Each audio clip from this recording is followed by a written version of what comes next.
Hi పిల్లలు. Hi teacher. ఈరోజు మనము తెలివైన కుందేలు మూర్ఖపు సింహం అనే కథ చెప్పుకుందాం, సరేనా? అనగనగా ఒక అడవిలో ఒక బలమైన సింహం ఉండేదంట. ఆ సింహం పేరు భాసురకం. అది చాలా గర్వంగా ఉంటుందంట. ఇంకా ఏం చేస్తుంది, అడవిలో ఉండే జంతువులన్నిటినీ చిన్నవి పెద్దవి అని లేకుండా ఇష్టం వచ్చినట్టుగా చంపి తినేస్తూ ఉంటుందంట. చాలా గర్వం అంట ఆ సింహానికి. అయితే అడవిలో జంతువులు ఉంటాయి కదా, అవన్నీ భయపడి ఒక ప్లాన్ వేసుకున్నాయి. రోజు అన్నిటిని చంపేయకుండా కాపాడుకోవాలని సింహం దగ్గరికి వెళ్ళి ఇలా అడుగుతున్నాయి. ఏమని? మృగరాజా, ఇలా మీరు అందరినీ చంపి తినకండి, మీకు ఆహారం కోసం రోజుకు ఒక జంతువుని మేమే పంపిస్తాము, మీరు ఇలా వేటాడి ఎట్టబడితే అట అన్ని జంతువుల్ని చంపొద్దు అని బతిమలాడుకుంటాయంట. బతిమలాడుకుంటే ఆ ప్లాన్ సింహానికి కూడా నచ్చింది.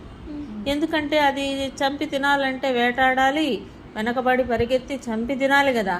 ఇవి ఏం చెప్పాయి, మేమే ఒక జంతువుని దగ్గరికి పంపిస్తాము అని చెప్పాయి కదా. దానికి కూడా నచ్చింది.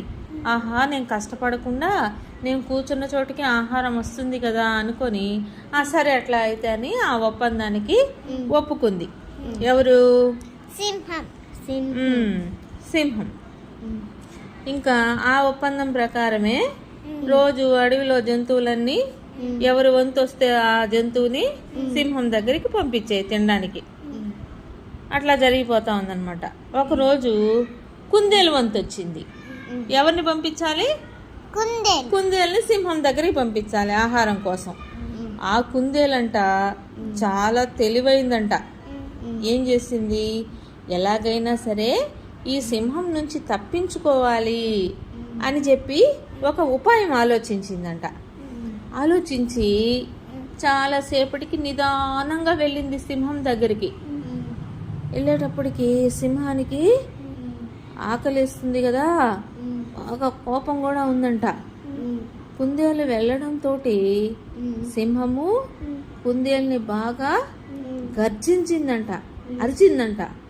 ఎందుకు ఇంత ఆలస్యంగా వచ్చావు అని అడిగిందంట. అప్పుడు కుందేలు చాలా వినయంగా, చాలా మర్యాదగా, మహారాజా, నేను వస్తుంటే దారిలో మరో సింహం అడ్డుపడింది, నేనే ఈ అడవికి రాజుని అని గంభీరంగా చెప్పింది, దాని నుంచి తప్పించుకుని రావటానికి నాకు ఆలస్యమైంది అని చెప్పిందంట. చెప్పేటప్పటికి సింహానికి కోపం మరీ ఎక్కువైందంట. ఏమిటి, ఈ సింహంలో ఈ అడవిలో నేను కాకుండా ఇంకొక రాజా? ఎక్కడుంది ఆ సింహం? నన్ను తీసుకెళ్ళి అక్కడికి అని చెప్పి కుందేలుతో అనిందంట. అప్పుడు కుందేలు, రండి మహారాజా, మీకు ఆ సింహాన్ని చూపిస్తాను అని చెప్పి నిదానంగా తీసుకొని ఎక్కడికి వెళ్ళింది? ఒక బావి దగ్గరికి వెళ్ళిందంట. ఏది ఆ సింహం అని అడిగింది. ఎవరు? సింహం. ఇదిగో మహారాజా, ఈ బావిలోనే ఉంది అని చెప్పిందంట.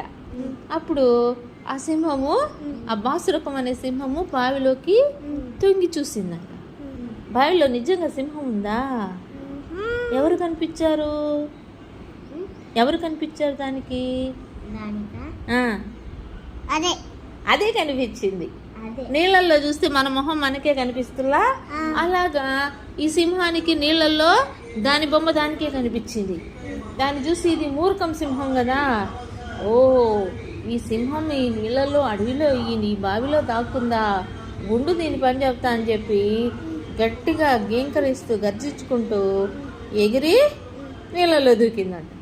బావిలో దూకడంతో ఏమైంది, నీళ్ళల్లో మునిగి చచ్చిపోయిందంట. అప్పుడు ఈ కుందేలు ఈ సింహం పేర విడగలైపోయిందని చెప్పి ఆనందంగా నవ్వుకుంటూ అడవిలోకి వెళ్ళి మిగతా జంతువులన్నిటికీ చెప్పిందంట. అన్నీ సంతోషంగా సంబరంగా పండగ చేసుకున్నాయంట.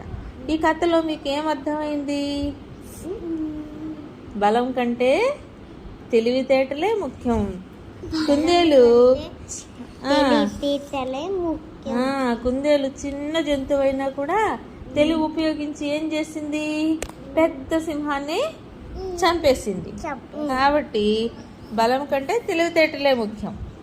మనం కూడా తెలివితేటలు ఉపయోగించి అనేక సమస్యల్ని తప్పించుకోవచ్చు.